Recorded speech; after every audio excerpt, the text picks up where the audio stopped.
Mathéo, il a un petit problème, il a pris des sardines. On est arrivé. On a un connu sur la route, il s'appelle Sylvain. On a trop mal aux jambes. C'est nous les clochards actuellement. Fais gaffe, fais gaffe, fais gaffe. Tu deviens une crêpe. On se quitte sur cette très belle vue.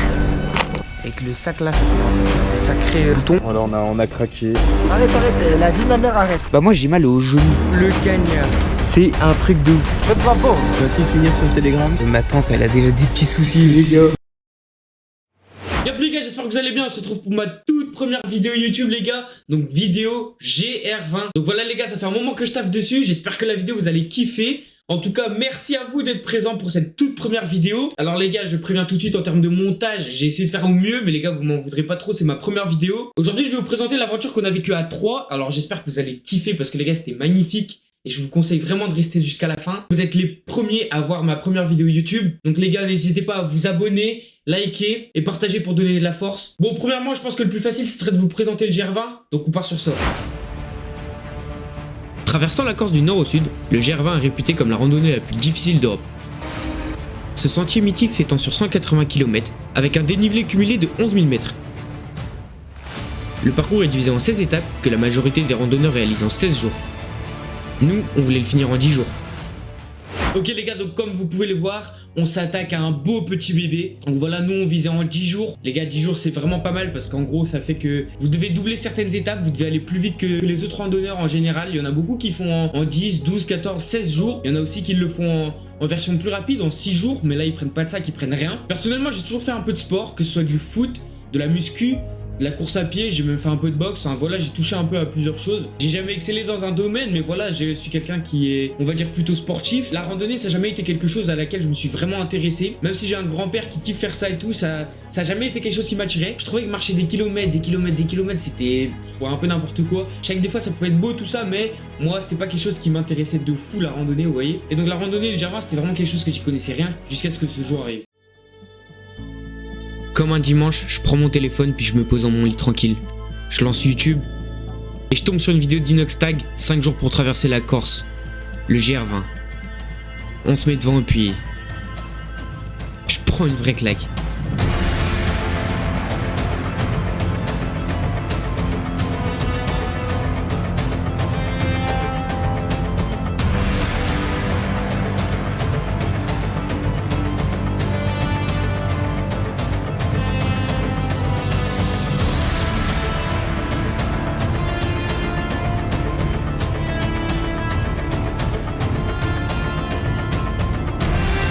J'envoie des messages.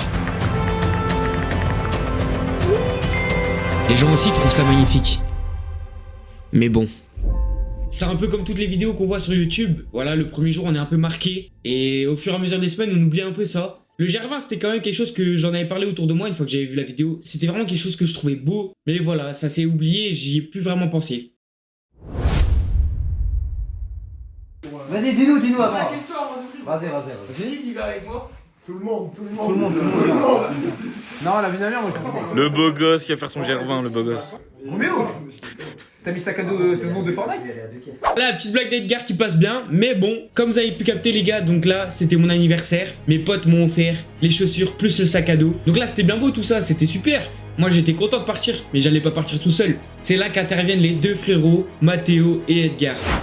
Salut tout le monde, donc moi je me présente, je m'appelle Edgar Lambert, on m'appelle aussi Toby de Mineur, je suis assez sportif, j'ai pratiqué un peu plus de 10 ans de football, je fais occasionnellement un peu de course à pied et je vais à la salle de temps à autre. Donc pour moi l'occasion de faire ce GR20, c'est une opportunité pour pouvoir me surpasser, déconnecter mon cerveau et pouvoir le reconnecter avec la nature.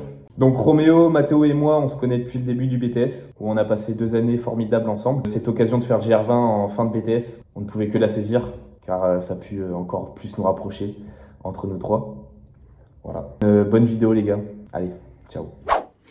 Salut à tous, Mathéo, j'ai 20 ans, donc avec Roméo et Edgar on s'est rencontrés pendant notre BTS et en plein TP béton on va dire, on a eu la bonne et merveilleuse idée d'aller faire donc le GR20, un peu près sportif, moi on va dire expérience, 2-3 balades avec les darons en montagne quoi, et sinon niveau cardio, un peu de vélo, un peu de foot, il n'y a plus qu'à se lancer pour aller faire le GR. En tout cas, s'il y a bien une chose à retenir d'important dans tout ça, c'est qu'on est officiellement engagé à faire ce putain de GR20. Et donc qui dit être engagé à faire le GR20, dit préparation. Pour s'équiper pour le GR20, pas meilleure destination que Decathlon les gars. Ok les gars, donc là je vais vous présenter un peu tout ce que j'ai acheté pour faire le GR20 en termes de matériel. On va voir tout ce qui était sac, matelas, chaussures. Si jamais vous avez des questions, vous avez juste à mettre dans les commentaires les gars. On va commencer par le plus important en vrai quand tu vas au GR20, c'est le sac. Voilà les gars, mon sac c'était un sac Fort Class, donc de chez Decathlon. Celui-là les gars, c'est celui qu'on m'a offert à mon anniversaire. Encore merci à tous les potos qui me l'ont offert. Ça sert à rien d'aller acheter un sac 250, 300 €. Ça fait largement le taf. Decathlon 70 €. Donc là on se retrouve directement dans le rayon sac à dos. Donc là les gars chez Decathlon franchement vous avez bien le choix. Là il y a le sac à Edgar, le premier prix. De ce que j'ai pu comprendre je crois que le sac était vraiment bien et ça s'est vraiment passé bien pour lui. Et du coup là il y a le mien, sac à dos 50 litres. Donc on peut voir au prix de 70 €. Ça fait largement le taf, pas besoin de se prendre la tête. Je ne l'ai plus ouvert depuis que je suis revenu de Corse. Il manque sûrement plein de choses. Là, je pense qu'il y a le plus important. Du PQ. Ouais, les gars. Le topo guide du GR20. On s'en est pas beaucoup servi. Mais je trouve qu'il faut l'avoir, le garder. Le bâton, c'est très important. Voilà, ils sont morts. Ils ont vraiment pris le tarif. Personnellement, moi, ils avaient bien servi. Donc voilà les bâtons chez Decathlon. Bon les gars franchement c'est très bien. Ici on peut voir qu'il y a ce Edgar. Il était content. C'est super important, prenez-en. La tente les gars c'était la plus grosse erreur du GR20. On a pris une tente chacun à 2,5 kg. On a fait le pire choix de tente. 2,5 kg c'est bien trop les gars. Sur ça faites pas les rats. Regardez sur Lomboqua, regardez sur Vinted, regardez sur Facebook. Trouvez des tentes vraiment légères. Maximum, vraiment grand maximum, je pense 800 grammes, 1 kg et encore. Les mecs qu'on croisait sur le GR20 ils avaient des tentes de 700 grammes, 800 grammes au max. Nous on la mettait sous le sac. C'était un poids énorme. Investissez dans la tente. Bon comme on peut voir ici du coup ma tente à 30 € les gars, on est parti vraiment sur celle la moins chère mais c'était pas du tout une bonne idée. 2,6 kg c'est beaucoup trop les gars, partez sur quelque chose de beaucoup moins lourd. Le camelback, putain il reste de l'eau dedans. Les gars cette eau vient de Corse. Bah je vais pas vous faire un dessin. Bah ça permet de s'hydrater pendant que vous marchez. Quand tu fais le GR20, tu pries pour que ton camelback il se vide pas trop vite. Il fait tellement chaud que t'as tout le temps envie de boire. On se retrouvait quelques heures sans eau potable. Et du coup t'as peur de gaspiller ton eau. Là en fait on mettait le sac de couchage ici. Voilà le sac de couchage du coup que j'ai envoyé avec moi au GR20. Nous on a fait le GR20 fin juillet début août. 5 degrés franchement ça fait largement les gars. Moi, franchement j'ai jamais eu froid. Regardez bien dans les Decathlon les gars, des fois vous avez les parties seconde vie. Vous pouvez retrouver des trucs assez propres et moins chers que le neuf. Donc c'est pas mal, je vous le conseille. Du coup ici on a la partie seconde vie que je vous disais à Decathlon. À Quimper elle est pas très grande. Ici on peut voir qu'il restait une tente encore.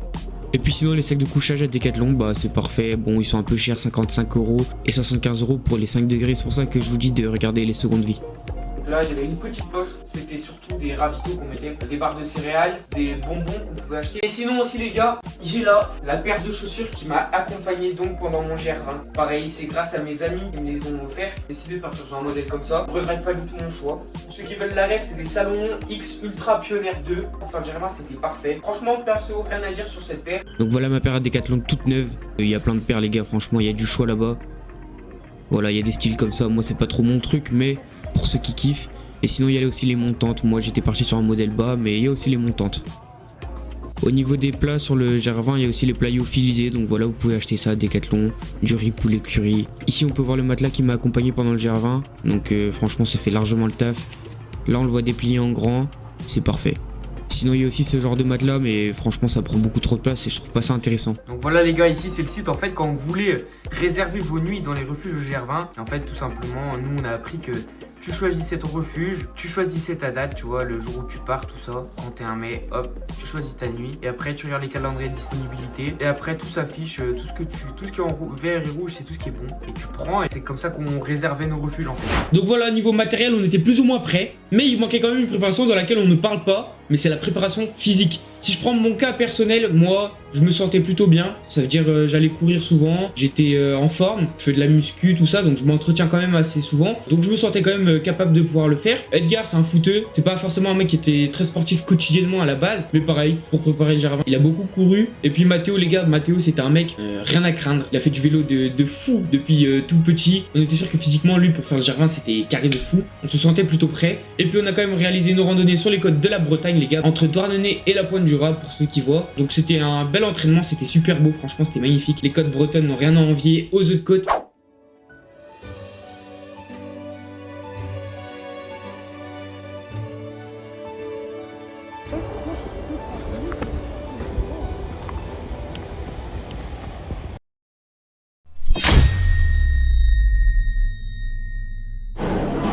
Alors Adax, Début de vlog. C'est parti l'équipe, on est lancé. On a le petit, il se fait contrôler. C'est quoi le problème? Les sardines. Sardine? Ouais, j'aurais dû les foutre en soupe. Normalement, elles sont dans le sac là-dedans. Mathéo il a un petit problème les gars, c'est que il a pris des sardines. Du coup il a déplié là. Il est en train de déplier sa tente. Alors là c'est de mieux en mieux. Il y a un repas de famille ou quoi, chef, pendant le Gervin? Oh, il a ramené 2 kilos de pâtes comme du coup départ Nantes, arrivée Figari, Corse au sud. Donc ouais les gars, en fait nous on partait de Nantes et on allait à Figari, donc en Corse sud. Donc le Gervin en fait si vous voulez on peut le faire du nord au sud ou du sud au nord. Plus souvent il est réalisé du nord vers le sud car c'est la façon la plus facile. Car le nord c'est le plus difficile on va dire et ensuite ils finissent par le sud qui est moins difficile soi-disant. Et nous on a décidé de faire l'inverse, de commencer par le sud de la Corse et de monter et d'arriver donc au nord à Calenzana. On a décidé de faire de cette façon car tout simplement au nord on avait de quoi se loger et puis on va pas se mentir ça rajoutait un petit peu de difficulté. C'est parti l'équipe. On est lancé, go prendre l'avion. Mathéo, son ressenti pour la première fois qu'il monte dans l'avion? Ça fait peur, Zebby. Go rentrer dans l'avion, on filme un peu après dans l'avion. Et après, atterrissage en Corse, on filmera tout ça. Bon, bisous l'équipe. Mathéo il prend toutes les infos, il est en train de se chier dessus. Il a déjà lu toute la doc technique là. Si jamais ça se crache, il y a une strat. Tu sautes de tes chaussures au dernier moment, tu prends pas de dégâts de chute. Zéro dégâts de chute. En vrai, c'est une strat. Et voilà les gars, on est enfin arrivé. Oh là là. Le paysage de fou malade. Putain la dinguerie. Il fait trop beau. Voilà. On attend qui encore? Le même, le seul. Non, c'est pas moi. C'est pas moi qu'on a Ah ouais? d'habitude. Vas-y Edgar, est-ce que ton sac il est prêt? Bah, il est là, il est prêt. Voilà. Moi, mon petit sac il est prêt avec ma petite masterclass des claquettes. Bon les gars, on est à l'aéroport de Figari du coup. C'est nous les clochards actuellement. On attend de voir si quelqu'un veut bien nous prendre. Une fois arrivé en Corse, en fait, on arrive à l'aéroport. Et ce qui est difficile, c'est que quand tu arrives à l'aéroport de Figari en Corse, il faut ensuite qu'on aille au départ du Gervin à Conca. Sauf qu'il n'y a absolument aucun moyen de locomotion jusqu'à Conca. La solution que nous, on a trouvée, c'était le premier jour d'arriver au moins à Porto Vecchio le soir pour dormir à Porto Vecchio. Et ensuite, le lendemain, de prendre un car qui monte jusqu'à Conca et de partir de Conca. Sauf qu'une fois arrivé à l'aéroport pour aller à Porto Vecchio, on n'avait aucune solution. On espérait trouver quelqu'un qui aille jusqu'à là-bas, qui puisse nous ramener avec eux. Du coup, la seule solution qu'on a eue forcément, c'était le taxi. Bon, les gars, on va pas vous mentir, ça a coûté un peu bonbon, mais au moins, ça l'a fait. On vient de manger un petit kebab là. Pas mal. C'était pas mal, ouais, il Voilà, était du coup, plutôt mastoc. Là, on va dormir. Et demain matin, on vous chope. Premier jour terminé, on dort avec le petit Mathéo là. Parce que ma tante, elle a déjà des petits soucis, les gars. On va voir si on arrange ça demain. Demain, on sait toujours pas comment on fait pour aller jusqu'à Conca. Là, déjà, ça va être dormir. Réveil 7h30. On verra ce que le jour 2 nous dira. Bonne nuit, équipe. Premier soir, première galère, ma tante avait déjà pété. C'est forcément ce que je vous avais dit, on a payé 30 €, mais au final c'était vraiment de la merde. J'ai vraiment un truc à vous répéter, c'est investissez dans une bonne tente. Le grand départ pour le Gervin arrivait le lendemain.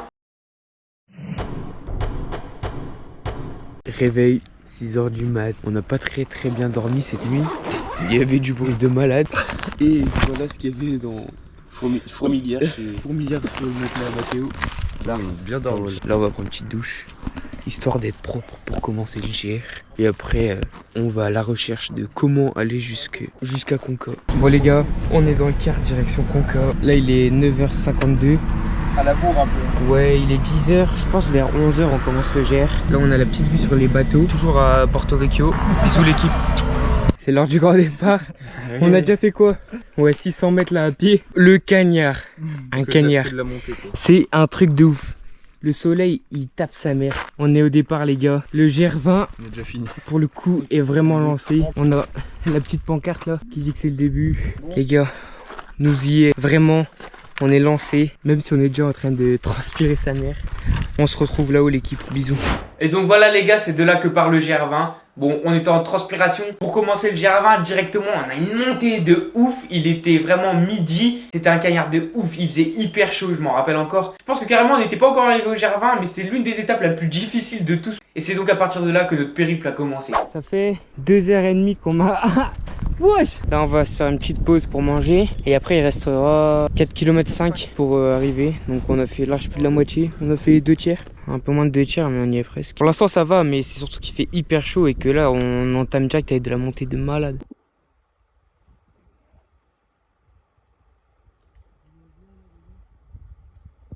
Donc voilà, le premier jour il était pas hyper long, on n'a pas beaucoup filmé pendant qu'on marchait. Franchement quand on rentrait déjà dans le Gervin c'était vraiment super beau. On partait de Conca et on visait le premier refuge Paliri. Voilà, on avait 4-5 heures de marche. Donc on est arrivé au premier refuge vers 18 h par là. Là on a pu goûter aux saveurs des douches, des refuges sur place dans le Gervin. C'était incroyable. Voilà, arrivé au refuge depuis un bon moment. Il est quelle heure là? 21 h il est. On a déjà mangé, on a déjà pris nos douches, on a déjà tout fait. Là on est posé devant une vue de malade. Incroyable. Une vue Géchard. Et là on est en train de prévoir avec le petit topo guide là qu'est-ce qu'on va faire demain. Il a dit quoi le chef? Il y a un belge, il a dit jette-le. Demain on meurt sur place. C'est pour rentrer dans le GR, tu vois, dans le vif du sujet, tu vois. 11 heures de marche. Mais vas-y, c'est quoi, c'est pas grave. Mais 11 heures de marche mais avec genre des trucs comme ça. Des trucs qui font comme ça, genre voilà. Du coup là on va aller dormir. On doit être parti pour 5h30 donc c'est un peu la merde. On se quitte sur cette vue de fou. Bisous. Pour ce premier jour, nous sommes donc partis de Conca. On est passé par des piscines naturelles. Cette première étape nous a fait comprendre à quel point le Gervin était beau. Puis nous sommes arrivés à notre premier refuge, le refuge de Paliri. Départ 6h12, on est des merdes, on n'a pas réussi à se lever. Il y a de la descente. Là on vient de passer dans ce tout petit trou de rat là. Fallait carrément se coller au rocher pour pouvoir passer ici. Oh les gars. Là il y a un truc de fou. Oh la vue de baiser. Viens voir, mais fais gaffe. Fais gaffe. Parce que là tu tombes. Voilà. Là tu deviens une crêpe. Vas-y donne. Les gars, faut qu'on prenne une photo là. Là, on doit descendre tout ça là, avec toutes les cordes. On voit bien les cordes ou pas? Ouais, on vient de tout là-bas. On est passé dans le creux là-bas au milieu. On a tout descendu par ici. On a fait tout le long, on est remonté par ici. Les gars, nouvelle cascade. C'est la cascade de Bavela. Hop, Mathéo qui part en premier dans la descente. Va-t-il finir sur Telegram? Mais là, je comprends mieux pourquoi faut pas le faire quand il pleut, tu vois. Ça va, Mathéo? Franchement, mec, c'est éclair, hein. Bon, allez, moi j'éteins parce que je veux garder de la là-bas, batterie. Il y a un mec torse-poil là-bas, on le voit, peut-être, je sais pas. On se retrouve plus loin. Ce jour-là, on faisait Paliri à Matalza. On est passé par les aiguilles de Bavela, c'était incroyable, c'était magnifique, comme vous avez pu le voir dans les images. Bon voilà, il y a quelques petits passages un peu dangereux, tout ça, mais franchement, ça rajoute un peu de difficulté, franchement, c'est magnifique. Après ça, on a eu un petit coup dur, parce que franchement, c'était un peu long. On est arrivé au refuge d'Assino pour le repas du midi, et ensuite on est reparti direction Matalza. Ouais les gars, actuellement en route pour le refuge de Matalza après toute la journée passée à marcher. Et on tombe sur quoi? Des putains de cochons. Et les gars, ça ferait pas du bon saucisse? Arrête, la vie de ma mère, arrête. Tu mec, tu lui touches les couilles, il s'énerve. La vie de ma mère que je J'ai envie d'en toucher un. Arrête. C'est énorme frère. T'imagines le poids d'un truc comme ça? Enfin là on marche depuis tout à l'heure. En arrivant à Sino on était morts comme des merdes. On était tous à zéro au moral. Après on est arrivé tout en haut et c'est de la descente depuis tout à l'heure. Et puis on marche comme ça sur du plat. Donc aujourd'hui en vrai on a eu deux bonnes heures dans le mal. Et sinon pour le reste c'était vraiment stylé. On a fait les aiguilles de Bavela, c'était vraiment un truc de ouf. Et voilà, là on arrive au refuge de Matalza. On nous a vendu ça comme un truc de ouf parce qu'il paraît c'est trop bien. Hâte de voir. D'ici normalement 45 minutes on devrait y être. Avec la nature. Des vaches partout. On passe à côté d'eux normal comme ça. Comment ils sont énormes. Je sens qu'il y en a qui veulent nous charger là. Oh le petit bébé là-bas. Il y a de la bouse de vache partout par contre. Incroyable. De retour à, comment ça s'appelle? Matalza prépare la petite bouffe là. Des pâtes. Il se prépare sa petite bouffe. J'ai acheté un petit cassoulet là. Ça va bien manger avec ça, avec des pâtes. Et voilà, on est en train de prendre des forces. Journée légèrement difficile. Avec le sac là, ça commence à faire des sacrés boutons. Mais bon, tranquille. Et on se retrouve demain, direction Prati. Ça va bien dormir. Bisous équipe. Le deuxième jour, nous sommes donc partis de Paliri. Le matin, on a directement pris la variante alpine afin de pouvoir passer par les aiguilles de Bavela. La variante était vraiment magnifique. À midi, nous sommes arrêtés au refuge d'Assino. Enfin, après 10 heures de marche, nous sommes arrivés au refuge de Matalza.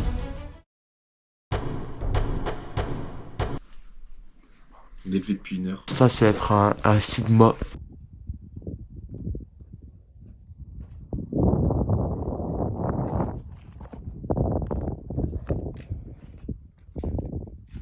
Bon les gars, il est actuellement 10h41. On sort du refuge du lieu là, avec cette vue de baiser. On vient de manger comme un petit déj. On a acheté des petites boîtes de cassoulet pour s'arrêter là vers midi. On a un sacré col à monter on va dire. Aujourd'hui il nous reste là au moins 5 heures de marche. 5h, 5h30 minimum. On se retrouve là-bas l'équipe, bisous bisous. Et on se quitte sur cette très belle vue. Donc là les gars, comme vous pouviez l'entendre, on entendait l'hélicoptère en fond. À ce moment là on ne le savait pas encore, mais en fait il y avait une épidémie de gastro dans le GR20. Ça veut dire que les eaux étaient contaminées, il fallait faire super attention. On venait de croiser un mec justement qui était dans le mal. Les gars, il faut se dire qu'en Corse il y a seulement 2 hélicoptères, et que du coup lorsque l'hélicoptère il vient pour aider des mecs qui sont sur le GR20, il peut donc pas être en bas pour sauver des gens. Et donc il n'y a pas souvent des hélicoptères qui peuvent venir aider lorsqu'on est sur le GR20. Et là ils sont venus et ils ont récupéré une dizaine de personnes je crois en même temps.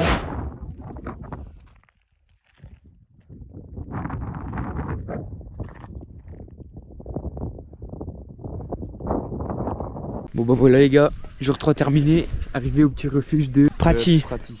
Refuge de Prati après 6 heures de marche, journée de malade, on a trop mal aux jambes, on est qu'à la 3e journée. C'était hardcore aujourd'hui. Bah moi j'ai mal aux genoux, genre j'ai un truc au genou, je sais pas ce que j'ai. Enfin c'est l'articulation, c'est chaud.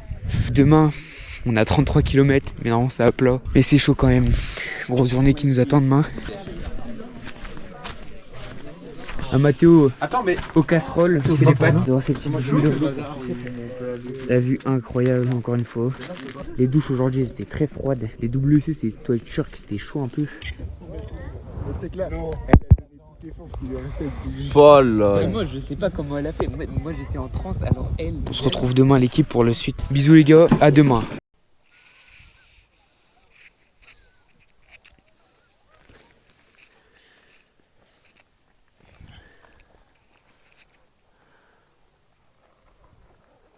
Jour 3 fini, là vous pouvez voir un peu donc l'installation qu'on avait. Et donc voilà, à chaque fois on s'endort sur des vues de ouf. Enfin franchement c'est magnifique les gars. Ce matin-là, nous sommes partis de Matalza, puis en passant par les crêtes, nous sommes arrivés à Utshulu. Cette journée était magnifique car nous passions par toutes les crêtes, avant d'arriver à Prati, notre lieu de bivouac.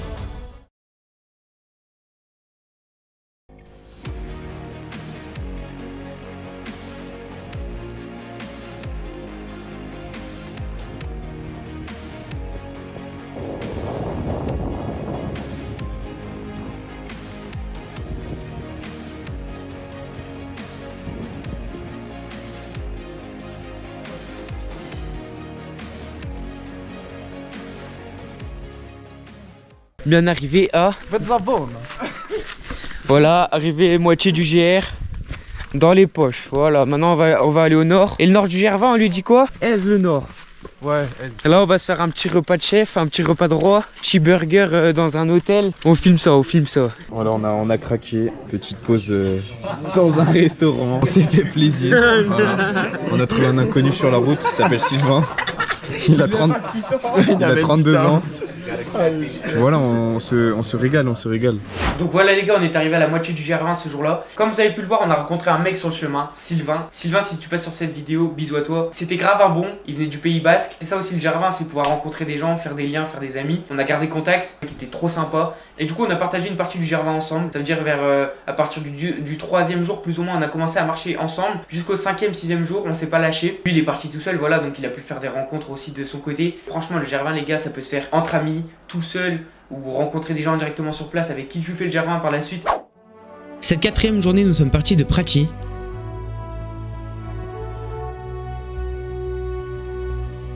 Puis nous sommes passés par Capanel. Nous sommes arrivés au centre de la Corse, au refuge de Vizzavone.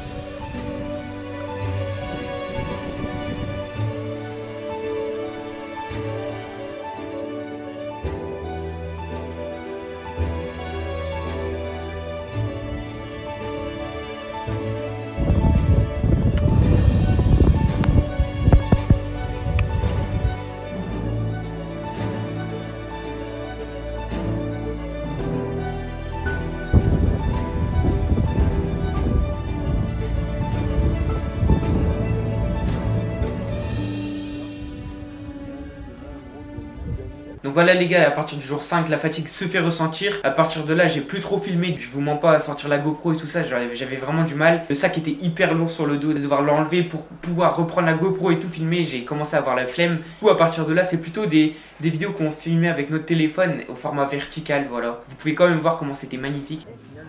Ça, je pense que cette partie-là va assez bien se passer. Ça, demain matin, là, en gros, on m'a dit... 5e jour, nous sommes partis de Vidzavon, puis nous avons marché des heures afin d'arriver à Londa, afin d'atteindre le refuge le plus haut du GR20, Petra Piana.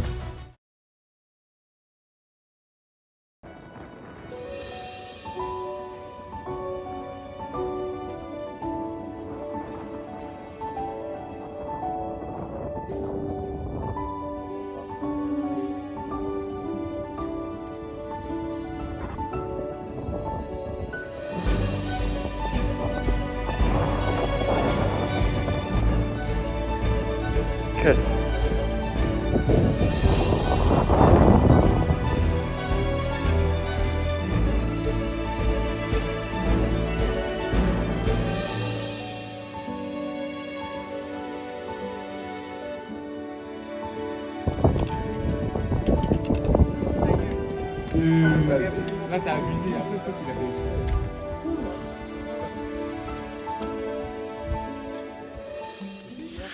Le 6e jour, nous sommes partis de Petra Piana, puis nous sommes passés par Manganou. C'est là qu'on a fait l'étape la plus longue du GR20, en marchant pendant des heures et des heures dans les vallées, afin d'arriver au pire refuge selon moi, Siotulu-Jimori. Et sinon les gars, j'ai oublié de vous en parler, on est tombé sur des rivières, c'était incroyable. On a pu se baigner, franchement ça faisait du bien, comment il faisait beau. Mais l'eau elle était gelée, mais c'était incroyable, je vous laisse voir ça tout de suite.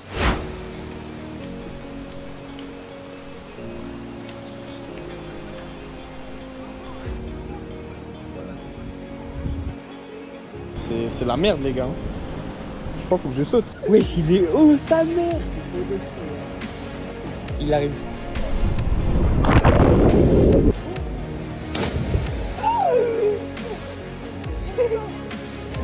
Alors je suis atterri sur le dos à la fin. T'as pas pris quoi? Ouais, j'ai pas touché, j'ai pas mis. Le son est super bon.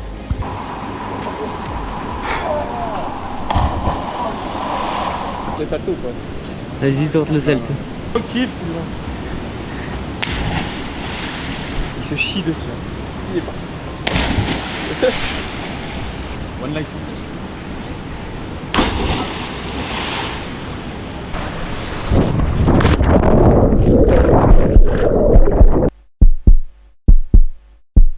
C'est les dernières vidéos que j'ai sur le GR20. Malheureusement, c'est la fin. Après ça les gars, on a eu 2 jours qui ont été très difficiles, avec beaucoup de descentes, beaucoup de montées. Et les gars, une chose que je vous ai pas dite, c'est qu'en fait, au fur et à mesure du GR20, on a décidé d'accélérer, car en fait, on voyait qu'on était bien, qu'on pouvait finir plus vite que ce qu'on pensait. On visait donc les 10 jours à la base. Au final, on s'est dit qu'on allait le faire en 8 jours. On a donc commencé à sauter plusieurs refuges. On commençait les matins à 5h30 à marcher, et on finissait le soir. Il était presque 20h quand on terminait de marcher certaines fois. On prenait presque jamais aucun temps pour profiter de la vue, de l'eau, etc. Les extraits que vous venez de voir dans les rivières, c'est le seul moment détente qu'on a fait pendant le GR20. À partir du 3e jour, j'ai commencé à avoir mal au genou en fait. On peut le voir avec cet extrait.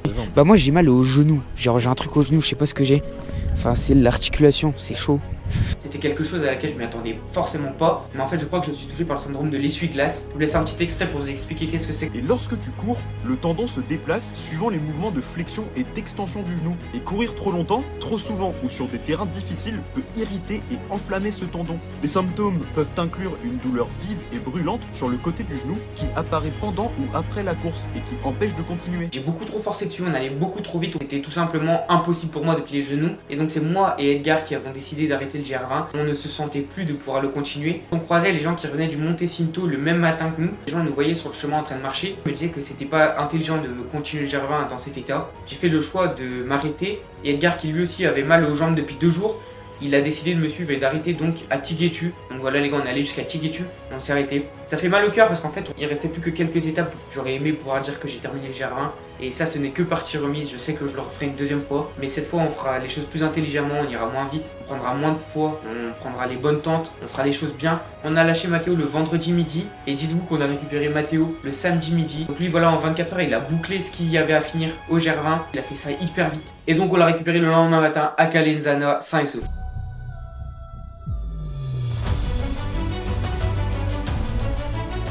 Nous avons donc lâché Mathéo à Tiguetu. Il a donc fait tout seul le Monte Cinto, puis il est passé par les refuges d'Asco, Karozu, le refuge où il a dormi, puis il a terminé le samedi par Ortu, pour ensuite arriver à Calenzana, l'arrivée du GR20. J'imagine que là on est à la fin de la vidéo, donc vous avez pu voir ce qui s'était passé. Je m'excuse déjà à tous ceux qui ont cru en moi, à mes parents, ma famille, qui étaient persuadés que j'allais y arriver. Non papa, non maman, je suis pas ce héros dont vous pensez. Je suis une petite merde. J'ai fait un peu plus de 3/4 du GR20 avec Roméo, comme vous avez pu le voir. C'était très difficile d'abandonner après tout le chemin qu'on a parcouru. J'ai quand même passé une formidable croisière, balade. C'était une des plus belles expériences de ma vie et comme une de mes pires. On a vu des paysages incroyables, on a fait des rencontres inoubliables. Les liens qu'on a eu entre moi et Roméo et Mathéo, ils se sont encore plus... Voilà, je vais pas en dire trop parce que après mes parents vont se demander si je suis gay. Enfin bref, pour finir, petite anecdote. J'ai chialé pendant le GR20 au moment juste avant d'abandonner. Voilà. Je l'avoue, j'ai pleuré parce que ça fait du bien de pleurer. Voilà. Je sais qu'on est des hommes, c'est très rare de pleurer, on ne monte jamais, mais je l'assume pleinement. Moi pour le GR, je retiens que c'est une expérience plutôt réussie pour ma part. Assez content de pouvoir le finir en 7 jours. La fin c'était difficile à partir du moment où les gars ils m'ont abandonné. C'est pas de leur faute, ils étaient au niveau des genoux et tout ça, c'était dur pour eux. C'est une décision dure à prendre de repartir tout seul, puisque c'est simple à dire, mais d'aller faire 2 jours tout seul en plein milieu de la montagne corse, pas la plus facile des tâches. Je me suis pressé, je me suis focus en mode pour essayer de faire passer le moins de temps tout seul, on va dire. Ça m'a un peu poussé et me donner des ailes et puis j'ai pu finir tout le secteur nord assez rapidement. Donc j'ai fini en 7 jours. Au niveau des anecdotes, pour commencer, la première, celle qui m'a le plus marqué je pense durant le GR20, 2e jour. On arrive donc à un refuge pour aller manger. Je sais pas si c'était le soleil ou directement la marche. Capoute complet, plus de jus dans les chaussettes, rien du tout, subi toute la journée et envie d'abandonner dès le 2e jour. La deuxième anecdote, elle s'est située juste après Monte Cinto. Je me suis fait courser par une chèvre et puis j'ai eu la peur de ma vie. Donc voilà les frérots, on arrive sur la fin de la vidéo. Voilà, c'était l'une de mes meilleures expériences de ma vie. J'ai kiffé faire ce GR20. Franchement c'est magnifique les gars, je peux que vous conseiller de le faire. Vous regretterez jamais de faire un truc comme ça, franchement. Ça permet un peu de se reconnecter on va dire avec la nature, franchement c'est vraiment incroyable. Tout le monde a besoin d'un peu d'une dose comme ça. Partez avec des amis, prenez le temps d'organiser tout ça et tout. Vous oublierez jamais, franchement c'est des moments incroyables. Je tiens encore une fois à remercier tous mes potes qui m'ont offert ce cadeau parce que franchement c'était génial les gars. Sans vous je serais peut-être pas allé jusqu'au bout de l'idée de faire ce GR20, donc merci. Je tiens aussi à remercier n'empêche Edgar et Mathéo qui ont osé faire le GR20 avec moi, qui ont pas hésité une seule seconde à le faire. Dès que je leur en ai parlé ils étaient direct chauds. Donc merci les gars de m'avoir suivi dans mon idée. Merci à ma tante qui m'a hébergé encore une fois là-bas sur place. Sans vous non plus on n'aurait peut-être pas osé faire le GR20 car voilà, ça coûte cher d'être en Corse, surtout en période d'été comme ça, donc merci à vous. Et sinon merci à vous les gars, ceux qui regardent cette vidéo, parce que ça m'a pris un peu de temps et c'est kiffant de savoir qu'il y en a qui restent jusqu'au bout. J'espère que la vidéo vous aurait kiffé. Et voilà les gars, je vous abandonner sur ça. Je vous laisse avec quelques dernières photos qu'on a pu prendre sur le GR20 et bisous l'équipe.